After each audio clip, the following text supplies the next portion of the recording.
Yo les postos, c'est Sacha, bienvenue dans cette nouvelle vidéo Mercato. Et on commence avec Kalidou Koulibaly, proche de rejoindre le Paris Saint-Germain. La réponse de Naples est assez claire. Dans les petits papiers de Leonardo, Kalidou Koulibaly se rapprocherait un petit peu plus du Paris Saint-Germain. Toutefois, du côté de Naples, on a tenu à répondre aux dernières rumeurs concernant le Sénégalais. Pour remplacer Thiago Silva, le PSG semble miser sur Kalidou Koulibaly, actuellement à Naples. Le Sénégalais pourrait prendre la direction de Paris, ville où il viendrait d'acheter un appartement. Selon les dernières informations du Parisien, le défenseur de 28 ans viendrait de dépenser 4 millions d'euros pour s'offrir un appartement dans le 15e arrondissement de la capitale.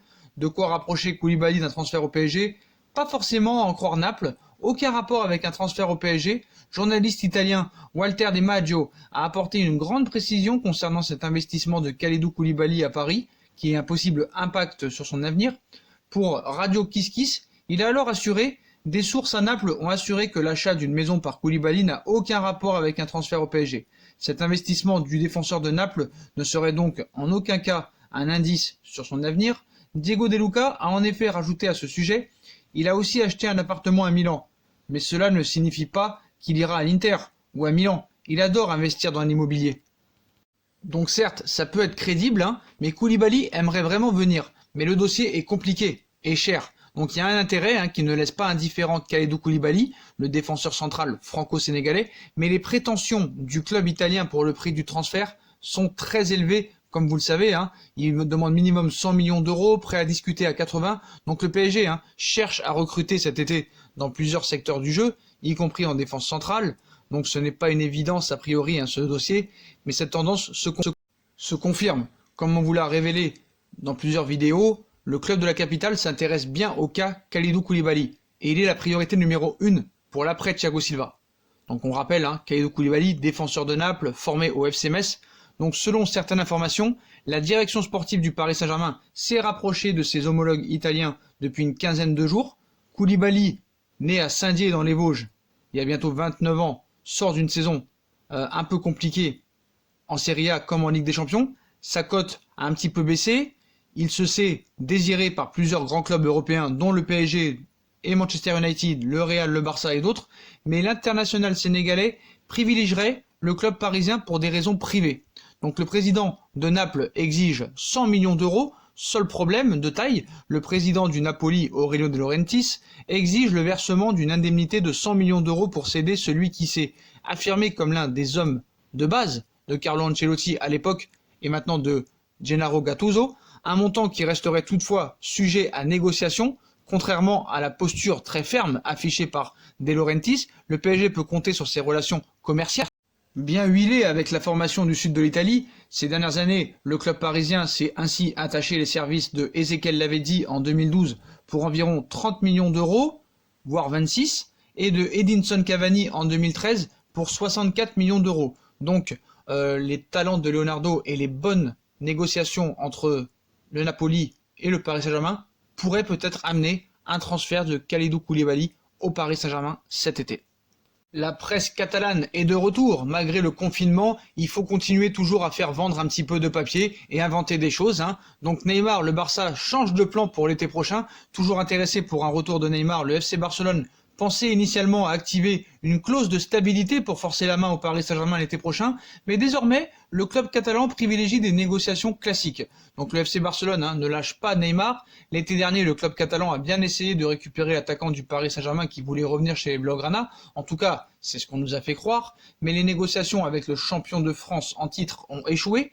Toujours intéressé par les services du Brésilien en perspective de l'été prochain, le club catalan voulait s'éviter une telle mésaventure en activant une clause de stabilité pour forcer la main au Paris Saint-Germain sur ce dossier. Le Barça oublie la clause de stabilité. En effet, d'après les règlements de la FIFA, un joueur, après 3 ans dans un même club, peut disposer d'une clause de stabilité activable sur certaines conditions, mais peu utilisée dans l'histoire. Dans le cas de Neymar, le Barça aurait ainsi pu s'offrir ses services sans avoir à discuter avec le PSG contre un chèque estimé à 180 millions d'euros. Mais selon les informations du quotidien catalan, nos grands amis Mundo Deportivo, ce mardi, les Blaugrana ne donnent pas leur priorité à cette option et privilégient une négociation classique avec des Parisiens. Pourquoi un tel revirement? Le Barça aurait eu peur d'éventuelles poursuites judiciaires du Paris Saint-Germain, et on peut comprendre cette crainte étant donné les relations tendues entre les deux formations ces dernières années. Donc un feuilleton à suivre pour bien qu'on rigole. En tout cas, le champion d'Espagne en titre n'oublie donc pas Neymar, mais désormais ce dossier semble tout de même très flou et impossible, hein. Le PSG et le Riverde auront-ils l'envie de négocier avec le Barça? Non. Ces derniers mois, le joueur de 28 ans se sent beaucoup mieux au Paris Saint-Germain. Il a prolongé le 2 janvier dernier dans la capitale française et continue de mener des actions judiciaires contre la formation ibérique. Il faudra donc voir si Paris et Neymar ont l'intention de se séparer. En tout cas, c'est pas du tout prévu dans l'immédiat.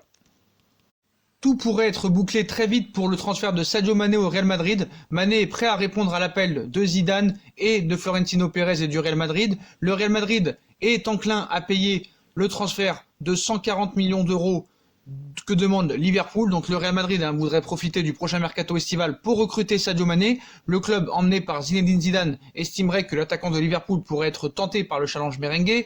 Donc Zizou serait très confiant en ce qui concerne Sadio Mané ainsi que Florentino Pérez. Sur les traces de l'attaquant de Liverpool, depuis très longtemps maintenant, Zidane a déjà lancé les hostilités pour ce dossier depuis maintenant quelques années, comme vous l'avez révélé. Le Real Madrid aurait approché les représentants de Sadio Mané pour entamer les discussions depuis déjà le 31 décembre pour un transfert en vue de 2020. Donc Zidane aurait de son côté et Florentino Pérez de son côté aussi contacté l'agent du protégé de Jürgen Klopp pour lui faire part de son intérêt.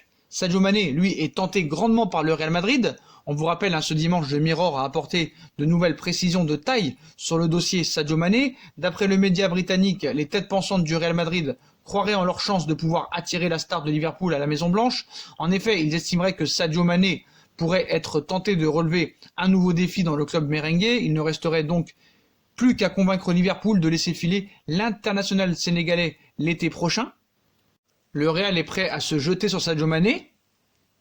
Florentino Pérez sait à quoi s'en tenir pour Mané. Le technicien du Real Madrid aurait prévu de se lancer à la poursuite du Sénégalais l'été prochain. Et comme on vous l'a révélé, ils ont déjà bougé leur pion en ce sens. Et selon nos informations il y a quelques semaines, le Real Madrid aurait ouvert les discussions avec le clan de Mané, tandis que le coach français se serait directement adressé au joueur pour lui signifier son intérêt en fin 2019. Toutefois, arracher l'attaquant de 27 ans à Liverpool, et en particulier à Jürgen Klopp, ne serait pas une mince affaire quand même.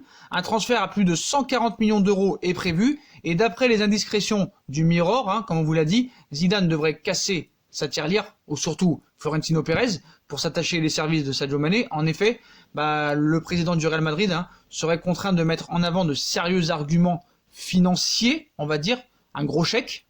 Donc on a parlé de plusieurs prix, 125 millions d'euros plus 15 de bonus, 140 millions, 160 millions, 150 millions d'euros, mais il y aurait un chiffre précis que demanderait Liverpool au Real Madrid. Donc pour s'attacher les services de Sadio Mané, l'entraîneur ou le président du Real Madrid sera contraint de mettre en avant de sérieux arguments financiers pour convaincre Liverpool de le vendre. Donc son attaquant sénégalais, à en croire le média britannique, les têtes pensantes de la Maison Blanche aurait une idée de la somme à investir pour pouvoir faire plier les Reds de Jürgen Klopp, et il s'agirait d'un montant compris entre 143 et 154 millions d'euros. Rien que ça.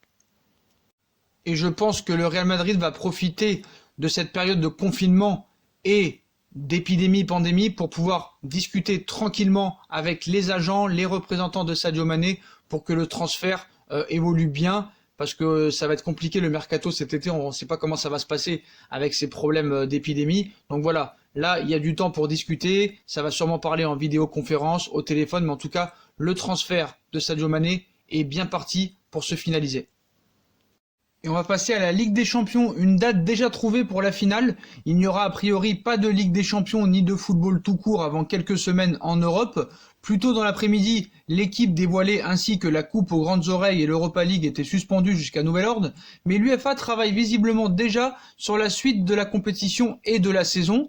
Donc ainsi, la Cadena Ser dévoile que l'UEFA a proposé une date pour la finale de la plus prestigieuse des compétitions européennes, le 27 juin prochain, l'Euro étant décalé à 2021. Tout dépendra donc de la situation sanitaire en Europe à ce moment-là, et de l'avancée des championnats, sachant qu'il y a encore des huitièmes de finale retour à jouer, les quarts puis les demi. La finale d'Europa League se disputerait, elle, le 24 juin. Ce serait la première fois qu'une finale de Ligue des Champions se joue avant une finale d'Europa League. Mais quoi qu'il en soit, peut-être que cette date serait la finale de la Ligue des Champions. Voilà les potos, voilà pour toutes les infos mercato et actualités du football. Comme d'habitude, dites-moi en commentaire ce que vous en pensez et n'hésitez pas à liker, partager, commenter, à partager cette vidéo, à nous rejoindre sur nos différents réseaux sociaux, Instagram, Facebook, Snapchat, Twitter, ainsi que sur Utip si vous voulez aider à faire évoluer la chaîne en regardant les pubs gratuitement ou en faisant un petit don. N'hésitez pas aussi à vous abonner à ma deuxième chaîne YouTube, No Feeling, qui sera en lien en description. Voilà les postos, prenez soin de vous et à très vite dans une nouvelle vidéo. Tchuss!